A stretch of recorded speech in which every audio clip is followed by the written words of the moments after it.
There's a lot of noise right now, but when you step back and look at the situation through the lens of capital markets, the picture becomes much clearer. Before moving into real estate, I worked in private investment banking internationally, advising on global capital allocation, and prior to that, I served as a service member for the United Kingdom.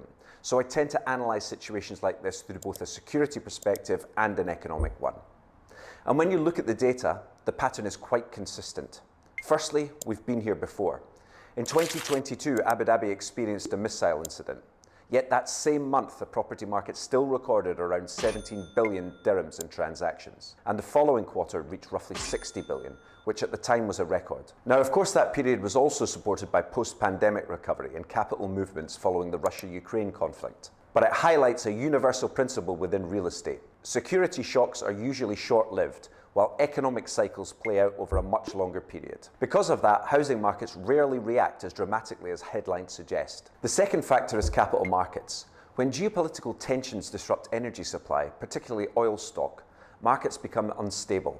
Investors holding those assets often start looking for somewhere else more stable to place their capital. Commodities like oil and gold can move aggressively, which makes them highly volatile during uncertain periods. So historically, capital tends to rotate towards government treasuries or prime real estate. Now, if investors look globally, parts of Europe are facing economic stagnation. The Far East operates under very different investment structures, and the long-term outlook for the US dollar is often debated. Against that backdrop, the UAE remains extremely attractive. Dubai in particular has positioned itself as a globally connected and politically neutral hub for capital. There's also an important element many investors overlook: currency dynamics. The dirham is pegged to the US dollar.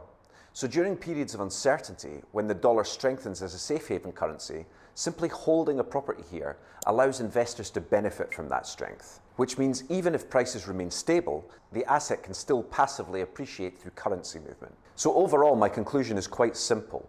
In the short term, you may see hesitation from international buyers who aren't familiar with the region.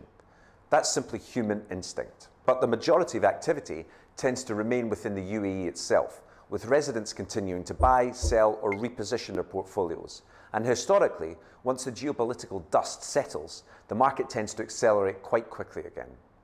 If you'd like to discuss the situation further, feel free to reach out.